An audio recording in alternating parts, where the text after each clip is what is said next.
বর্তমানে বাংলাদেশে বেশ কিছু গুরুত্বপূর্ণ সরকারি চাকরির নিয়োগ প্রক্রিয়া চলমান রয়েছে। আপনার জন্য প্রয়োজনীয় এবং সাম্প্রতিক কিছু বিশেষ নিয়োগের তথ্য নিচে দেওয়া হল। বাংলাদেশ পুলিশ, সার্জেন্ট ও কনস্টেবল। সার্জেন্ট পদ 2026 সালের মার্চের শুরুতে সার্জেন্ট পদে নিয়োগের বিজ্ঞপ্তি প্রকাশিত হয়েছে। এটি একটি বড় সুযোগ। TRC constable, trainee recruit constable, TRC পদেও নিয়োগ প্রক্রিয়া চলছে। শারীরিক পরীক্ষা এবং অন্যান্য ধাপের জন্য নিয়মিত খোঁজ রাখুন।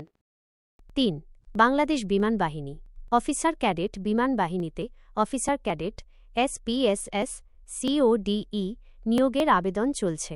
আবেদনের শেষ সময় 25 মার্চ 2026 পর্যন্ত বাড়ানো হয়েছে। 4. বিপিএসসি পিএসসি নিয়োগ, নন ক্যাডার বাংলাদেশ সরকারি কর্ম কমিশন বিপিএসসি সম্প্রতি বেশ কিছু উচ্চতর গ্রেডের নন ক্যাডার নিয়োগ বিজ্ঞপ্তি প্রকাশ করেছে।